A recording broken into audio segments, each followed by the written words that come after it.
ప్రభునందు ప్రియులకు యేసుక్రీస్తు నామములో శుభములు తెలియజేస్తున్నాం. ఈ దినం హెబ్రోన్ క్యాలెండర్ వాగ్దానము, మీరు దుఃఖపడకుడి, యెహోవా యందు ఆనందించుట వలన మీరు బలమొందుదురు. నెహెమ్యా గ్రంథము 8వ అధ్యాయము 10వ వచనంలో దేవుడు ఈ మాటలు తెలియజేస్తున్నాడు. ప్రియమైనటువంటి దేవుని ప్రజలారా, ఈ లోకంలో మానవుని యొక్క జీవితము సుఖదుఖాల యాత్రగా ఉంటుంది.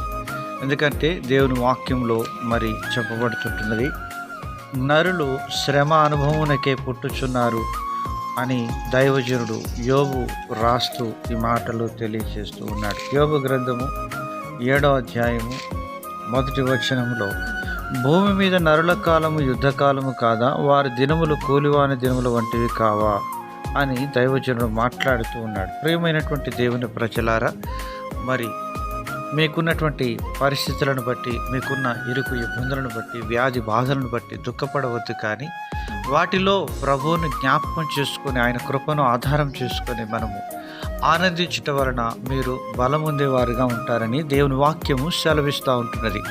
శ్రమ దినమున నువ్వు కృంగిన ఎడల చేతకాని వాడు అవుతావని దేవుని వాక్యం సెలవిస్తున్నది.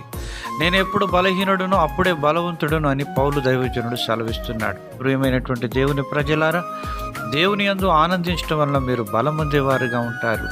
నూతన పరచబడి మరి పక్షిరాజు వలె వారు పైకెగిరి అలయక పరిగెట్టేవారుగా, సమస్యలకు నడిచిపోయేవారుగా ఉంటారని యెషయా దైవజనుడు రాస్తూ ఉంటున్నాడు. ప్రియమైనటువంటి దేవుని ప్రజలారా, మరి మన జీవితంలో ఆ రీతిగా దేవుని ఘనపరచాలని కోరుతున్నాడు. 149వ కీర్తన 2వ చరణంలో అంటున్నాడు, ఇజ్రాయేలీలు తమను పుట్టించిన వారిని బట్టి సంతోషించుదురుగాక, సియోను జనులు తమ రాజును బట్టి ఆనందించుదురుగాక. ప్రియమైనటువంటి దేవుని ప్రజలారా, రాజులకు రాజైన ప్రభువైన యేసుక్రీస్తు వారిని బట్టి మనము ఆనందించినప్పుడు, మనము దేవుని బట్టి ధైర్యంగా ముందుకు సాగినప్పుడు, మరి ఎటువంటి చెరసాల సంఖ్యలైనా దేవుడు వాటి నుంచి నేను విడిపించడానికి శక్తిమంతుడుగా ఉంటున్నాడు.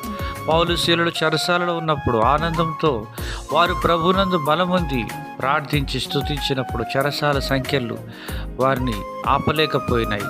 చెరసాల పునాదులు కదులుతూ వచ్చినట్లుగా దేవుని వాక్యం సెలవిస్తుంటున్నారు. యెహోవా యందు ఆనందించుట వలన మనము బలము పొంది మరి శత్రు కోట గోడలను కూల్చేవారంగా ఉంటామని దేవుని వాక్యం సెలవిస్తుంది. ఎరికో కోట గోడల చుట్టూ దేవుని ప్రజలు ఆనందంతో కేకలు వేస్తూ వారు తిరుగుతూ వచ్చినప్పుడు ఎరికో కోట గోడలు సైతం కూల్చబడుతూ వచ్చిన ఈ దినం ఆ ప్రభువైన యేసుక్రీస్తు వారు ఈరోజు బలవంతుడైన దేవుడుగా నీ పక్షంగా ఉంటున్నాడు. నీకున్న సమస్యలు, అడ్డులు, ఆటంకాలు తొలగించడానికి సిద్ధంగా ఉంటున్నాడు. ఆయనలో నువ్వు ఆనందించినట్లయితే ఆ విజయం నీ సొంతం అవుతుంది. దేవుడు దీవించును గాక.